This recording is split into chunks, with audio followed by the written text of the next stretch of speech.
Hey everyone, and welcome back to the channel.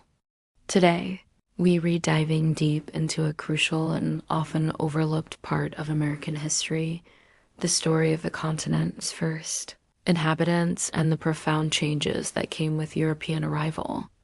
Before the Mayflower, before Columbus, what we now call the United States was home to millions of people. This wasn't an empty wilderness. It was a vibrant tapestry of hundreds of distinct nations and cultures. From the complex societies of the Mississippian mound builders in the southeast to the skilled agriculturalists like the Haudenosaunee in the northeast and the resourceful Pueblo peoples in the southwest. Indigenous communities had been thriving here for over 15,000 years.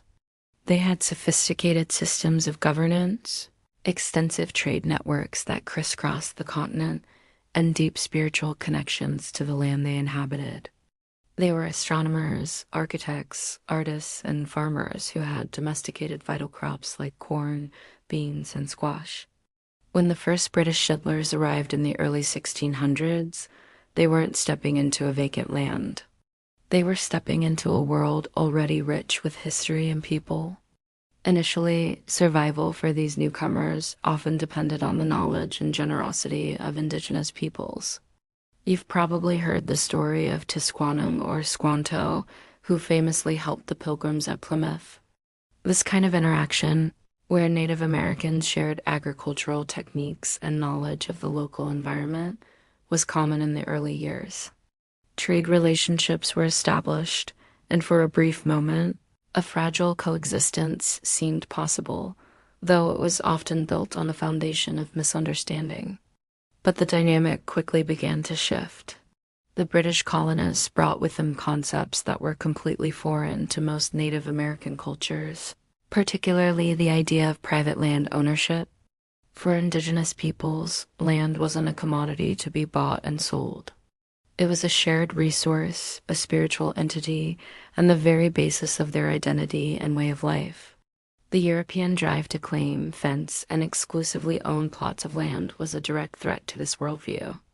As the colonial population grew, so did the demand for land. What started as small coastal settlements began to push relentlessly westward.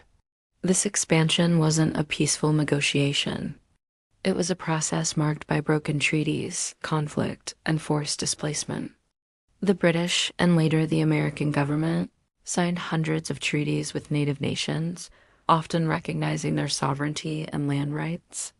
However, these agreements were systematically violated as settlers and land speculators pushed for more territory. One of the earliest and most devastating examples was King Philip's War in the 1670s in New England.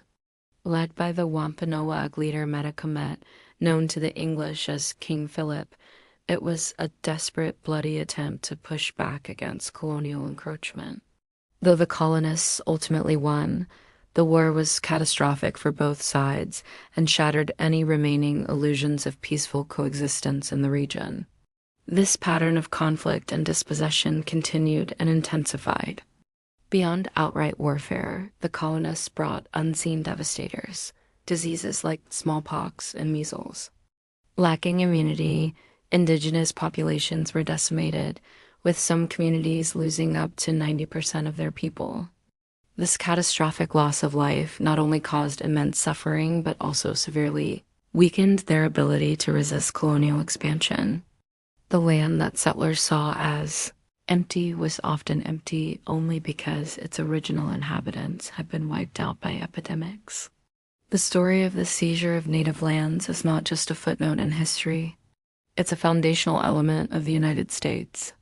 It's a complex and often painful narrative of cultural clash, broken promises, and the enduring resilience of indigenous peoples who continue to fight for their rights, preserve their cultures, and tell their own stories today. Understanding this history is essential to understanding the country as it exists now. Thanks for watching. If you found this video informative, please give it a like and consider subscribing for more deep dives into history. See you in the next one.